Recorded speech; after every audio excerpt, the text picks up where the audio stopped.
자, 연립 1차 부등식은 사실 예전에 했어요. 1학년 때. 연립이라는 말은 두 개 이상의 부등식을 묶어놓은 걸 말하는데 연립의 의미는 뭐냐면 각 부등식에 공통된 걸 찾으라는 소리죠. 연립 방정식도 마찬가지였습니다. 공통된 값을 찾으라는 소리거든요. 그래서 뭐 한다고? 각각 부등식 푼 다음에 중요한 거 반드시 뭐 이용하라고? 수직선 이용하세요. 값을 다 틀려요. 이해하죠? 그래서 공통 범위를 구하고 공통 범위를 교집합이라 그런다고 그랬죠. 좀 이따 똑같이 표시해 주시고 항상 수직선이 그려서 푸세요. 알겠죠? 우리가 방정식에서 연립방정 이런 거 풀었거든요. 이거 뭐 하면 돼? 이거는 A는 B, B는 C, C는 A 중에서 택 E 두 개를 택해서 풀면 된다고 그랬죠. 이해 가능한가요? 그래서 방정식은 세 개의 등식이 나오거든요. 근데 부등식은 요거 두 개밖에 안 나와요. 자, 보세요. 아까 방정식을 해석하는 것처럼 이런 꼴의 부등식을 A는 B, B는 C, A는 C 이거 중에서 택 2를 두 개를 택해서 풀면은 안 되는 이유가 있거든요. 왜 안 되는지 잠깐만 고민해 보세요. 자, 이렇게 풀면 안 되는 이유가 뭐냐면 제가 방금 말씀드리는 거는 택 2를 하는 게 아니라 무조건 요것만 가지고 요거 두 개의 공통 범위로 답을 구해야 된다 소리거든요. 근데 본인이 만약에 요거 두 개를 선택해서 문제 풀었다 칩시다. 이해하세요? 그러면 이게 왜 잘못됐냐면 이 노란색 선택된 부등식은 A가 B보다 크고 A가 C보다 크다는 정보는 담고 있는데 B와 C 사이의 정보는 안 담고 있죠. 대소관계가 된 정보는 안 담고 있잖아. 실제로 B와 C는 B가 더 크거든. 이게 가야한가요?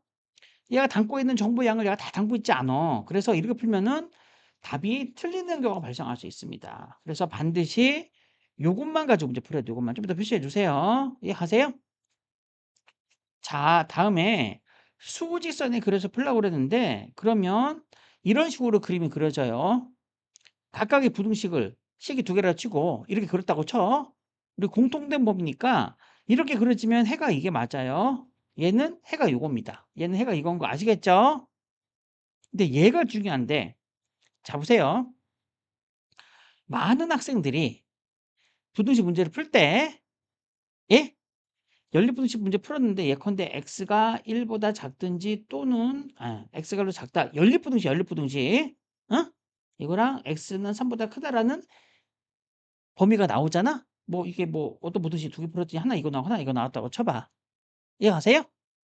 그러면은 이 문제의 해를 그냥 요거로 써놓고 맞았다고 좋아한다고. 이러면 안 돼요.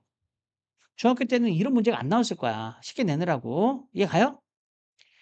연립부등식이니까 봐. 얘도 만족하고 얘도 만족해야 된다고. 그러니까 얘와 범위와 이 범위에 공통된 범위를 찾아야 되는데 공통된 범위가 없잖아. 이해 가는가? 그러니까 아무 상관없이 쓰면 안 되고 얘가 교집합이라는 거, 공통된 범위라는 걸 염두에 두셔야 돼. 이거 해가 없습니다. 이해 가능한가요? 어떤 부등식을 연립부등식을 뭐 이렇게 두 개를 풀었더니 3 나오고 x는 3 나왔어. 그럼 이거는 해가 뭐예요? 이거는 a가 해야 해요. 공통된 게 이거 A 하나밖에 없다고. 이게 가한가? 그림으로 이렇게 나타나고 하나는 있고 하나는 없어. 이건 해가 없습니다. 공통된 범위가. 얘도 해가 없어요. 이해 가세요? 특히 밑에 네 가지를 주의하셔야 되겠습니다. 빨리 밑줄 똑같이 쳐주세요.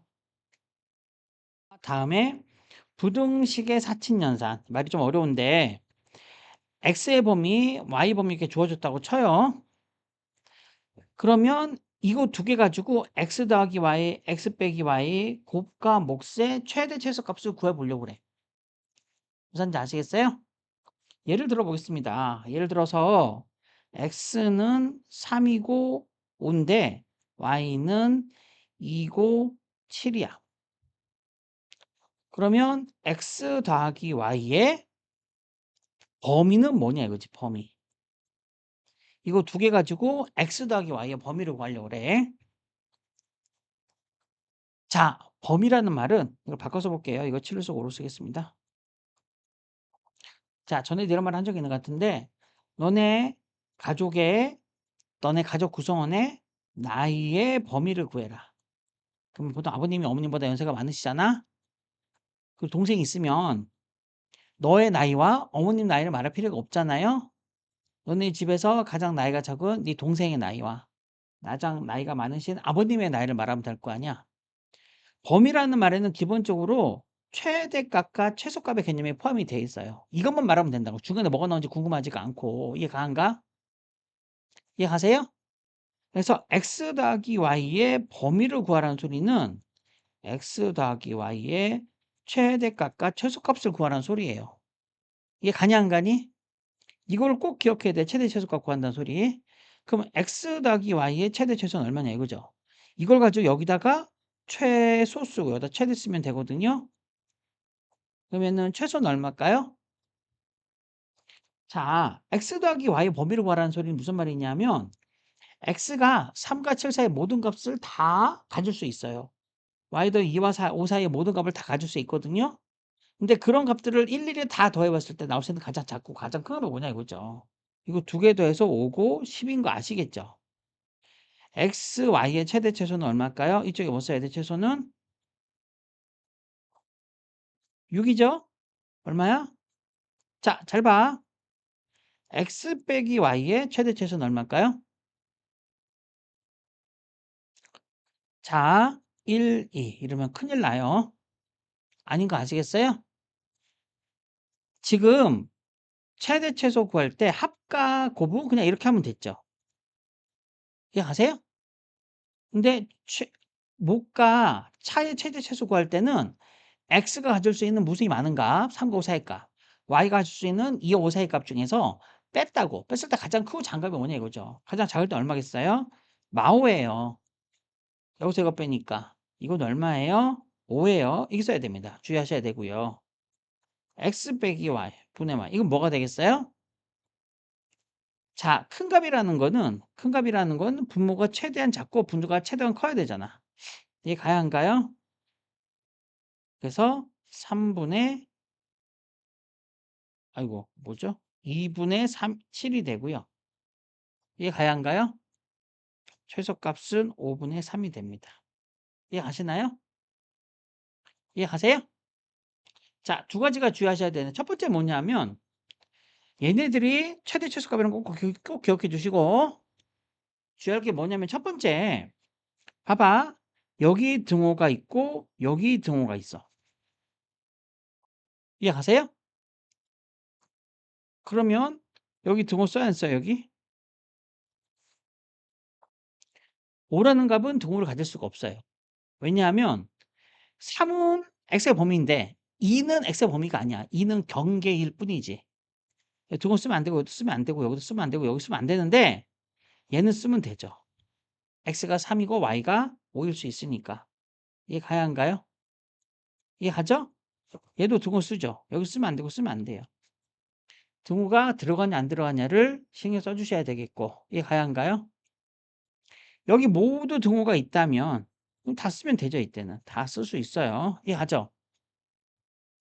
두 번째는 이게 만약 음수면 사태가 복잡해집니다. 여기가 마이너스 2라고 쳐요. 그러면 요거는 문제가 없어. 이해하죠? 요것도 큰 문제가 안 되는데 얘가 문제죠. y가 0 되면 곤란하잖아. 분모가 0 되면. 이해가세요? 물론 이렇게 애매한 상황은 문제 안 될 겁니다. 이해가시죠? 그래서 보시면 뭐 한다고? 양수로 한정 지어놨죠. 헷갈리지 말라고. 이해하죠? 뭘 구해? 최대값 최소값 구한다라는 거. 그러니까 얘는 이렇게 구하는데 얘는 이렇게 구하셔야 돼. 아이고. 이거. 특히 얘랑 얘를 잘 보셔야 된다고. 이해하죠? 얘도 이렇게 구한 거야. 됐나요? 등호가 x, y 범위에 모두 존재하는 경우에만 결과의 등호를 쓸 수 있고. 이해하죠? 자, 최대 최소는 범위를 의미한다고. 범위는 최대 최소 구하라는 소리야. 이해하죠? 그렇죠? 그래서 4개 조합을 계산했을 때 가장 크고 작은 거 찾으면 된다고. 무슨 이제 아시겠죠? 그렇죠? 자, 지금 하는 내용이 1차 부등식을 다룰 때 가장 까다로운 내용입니다. 이걸 저랑 2학년 2학기 때 중학교 2학년 1학기 때 했나 모르겠는데 했던 것 같아. 부등식에서 그 답에다가 등호를 쓸 거냐 안 쓸 거냐를 판단하는 문제입니다. 정말 중요해요. 1차 부등식이 시험에 나온다면 요걸 가지고 문제를 물을 거라고. 이해가죠? 잘 들어. 어려워. 그러니까 어떤 부등식 문제 풀었는데 답이 이런 경우가 있을 수도 있고 답이 이런 경우가 있을 수도 있거든요. 3 따위야 무시하고 아무거나 써도 된다. 그게 아니고 얘가 답인데 이거 쓰면 틀려요. 얘가 답인데 이거 써도 당연히 틀리죠. 그래서 이거를 정확히 구분해 줘야 돼. 부등호의 범위에 등호를 포함시킬 거냐 안 쓸 거냐. 크다로 쓸 거냐 크거나 같다로 쓸 거냐. 작다로 쓸 거냐 작거나 같다로 쓸 거냐. 이거를 따질 줄 알아야 된다고. 이해가죠? 사실 1 번만 잘해도 1 번, 2 번만 해도 다 의미를 알 수가 있는데 만약 요게 답이라고 쳐. 어떤 문제 답이 이거라면은 이게 무슨 말이냐면 이게 답이 이거라는 게 어떤 의미냐면 x가 얘보다 작으면 당연히 문제 조건을 만족해서 답이 된다고. 뭐 당연한 소리 아니야. 근데 이게 중요하거든요. 얘는 문제 조건을 만족하지 않아요. 문제 조건은 상황마다 다르니까 따로 얘기를 안 하겠는데 이해가세요? 얘가 답이 아니라 얘가 답이라는 거는 x가 a 될 때는 문제 조건을 만족하지 않기 때문에 그래. 그래서 요거는 답에서 제외를 해야 된다는 소리입니다. 이해가냐 안 가니? 얘가 답이 아니라 얘가 답이라는 건 뭔 소리냐면 얘가 답이라는 건 무슨 소리냐면 x는 a도 문제 조건을 만족한다고. 얘를 답에 포함시켜야 돼요. 이게 가야 안 가요? 요거를 꼭 기억해 둬야 돼. 이것만 하면 사실 다 아는 거거든요. 이해 가세요 안 가세요? 그래서 이거를 바로 알면 좋은데 잘 모르겠다 싶으면 어떡하라고? 수직선을 이용하세요. 수직선의 조건을 만족하는 범위를 표시한 다음에 등호가 성립하는 경우에도 문제 조건을 만족하면 즉 이 경우에도 x가 a인 경우에도 문제 조건을 만족하면은 등호를 써야 되고요. 등호 성립할 때 즉 x가 a를 포함시켰을 때 조건을 만족하지 않으면 쓰면 안 된다는 소리야. 이해가죠? 그죠? 자 이해가 안 가실 건데 좀 더 문제 풀어보겠습니다. 빨리 똑같이 표시해 주세요.